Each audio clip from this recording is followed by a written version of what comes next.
friends, welcome back to another Renee's Corner video. I'm Tanisha Renae, and today we are going to be talking about my preliminary exams. So I think I talked about this like 2 weeks ago in a previous video briefly.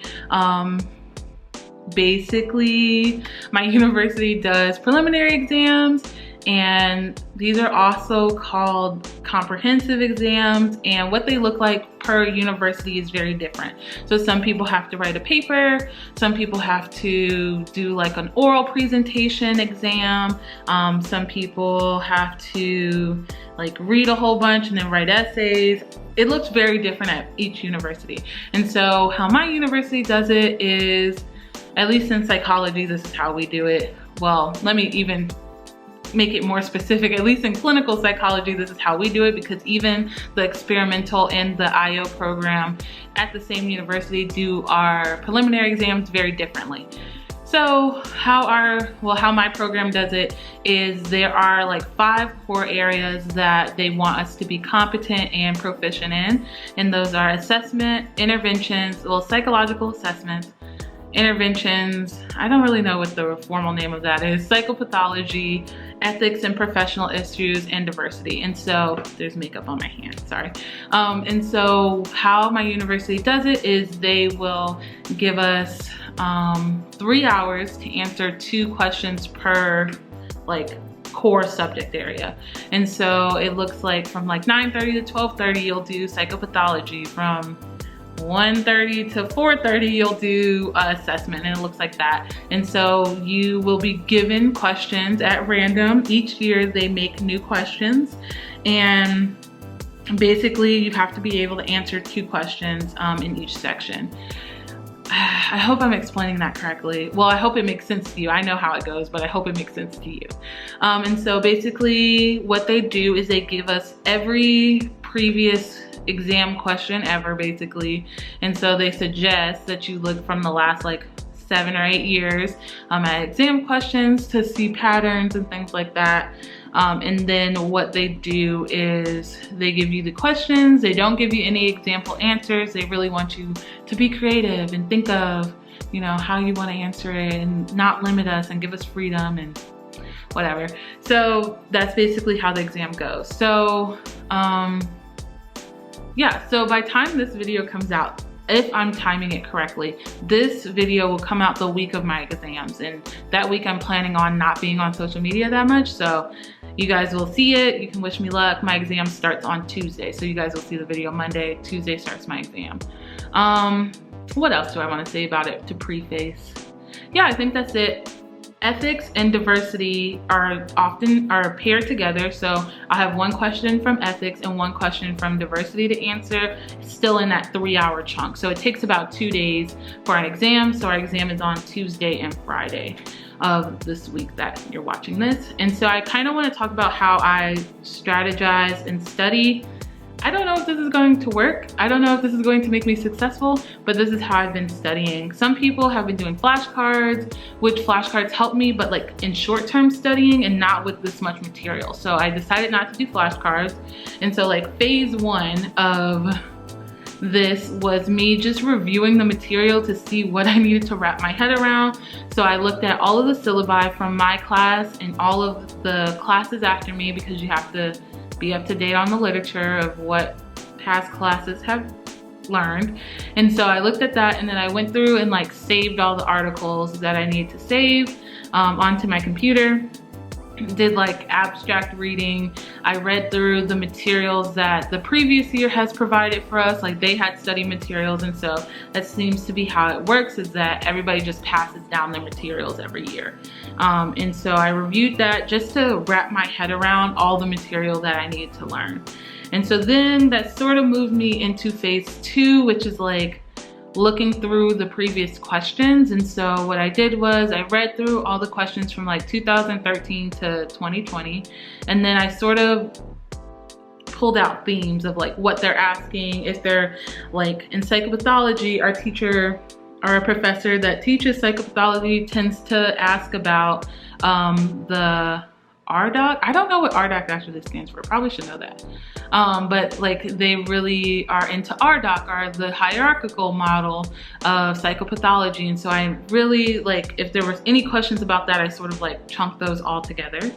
And then what else? Yeah, so the main point of that was just to figure out what my professor is asking questions about like really often, and what sort of are like hot spots to study. Hopefully this makes sense. It makes sense in my head, but here we go. So then now we're in phase 3. I decided that the outline with the themes wasn't enough, and so what I've been doing and what I've been working on now is I take all the previous questions and I sort of chunk them in questions that ask similar things. So like in psychopathology, my professor asked for maybe like 3 years not in a row, but 3 years between 2013 and 2020 about impulsivity. So I put all the impulsivity questions together, and then I started outlining answers about like, what is it that she really was looking for in this question? So one question was like, define impulsivity. How does it show up in kids? Define impulsivity. How does it show up in adults? How does impulsivity lead to other types of psychopathology? Blah, blah, blah. And so I sort of started chunking it like that. And so I've really been just like going through questions and answering it. I know I'm talking a lot about psychopathology because that's the one I'm most worried about, but I've sort of been like putting together the questions, and then so like I'll do one question and then I'll answer it, and then I'll find another question that's kind of similar, and then I'll answer that one just to get the repetition of the concepts. And so what I'm also doing at the same time is if there is an article or like a citation that I need to know, I'm like pulling it into the Word document. So it's like a link, and I'll just click the link to go to the article to read it, to like reread it as I'm studying. Whew, I hope all that makes sense. Yeah, and so that's basically what I've been doing. Also, what I've been doing is studying with friends, and so because of COVID, we've been studying on Zoom. We've been studying like every week for like a few weeks now, on Sundays, and that has been really helpful because sometimes when I'm studying by myself, hearing myself talk about it so much isn't as useful as hearing somebody else talk about it. And so like today, Austin and Kimberly and I went over some of these models of psychopathology, and like hearing them talk about it makes so much more sense than hearing myself talk about it when I'm studying. And so that's basically how I've been studying. And so then as I get closer to the exam, I'm really gonna start like focusing in on psychopathology and assessment, because those are the first 2 exams on that Tuesday. And then I'll have a little bit of time between Tuesday and Friday to play catch up and like review and study and get ready for the exam on Friday, which is interventions and then diversity and ethics. And so I'm hoping that this plan works. Yeah, and so I'm trying to think if there's anything else. So yeah, articles I just kind of put in as I'm going. I review them. I don't review them as in depth as I did in the class because like it's so much information. I'm just not able to get it all. And then like not all teachers or not all of the professors are asking for citations. And so if they don't ask for it, it doesn't need it. So that's what we're gonna do. We're gonna try our best. And yeah, we'll see how it goes. I'm a bit nervous. I think I've said that multiple times now. I'm just nervous, you know, because it's a type of studying that I'm not a fan of, this long-term studying. And 2,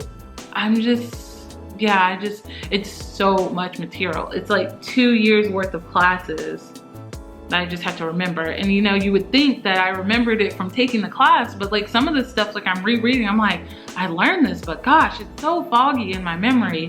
So yeah, that's basically it. I think oh, I'm also, for some disorders, I'm also reviewing what it says in the DSM for like disorders that get asked about a lot. So like major depression, generalized anxiety, PTSD, schizophrenia. So some of the like,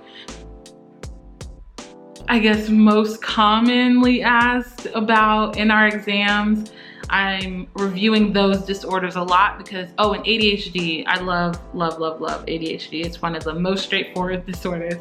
Oh, and autism now at this point. But all that to say, I'm also reviewing the DSM, and that is how we're gonna take the exam. So yeah, so if you watch this, you know, wish the kid good luck.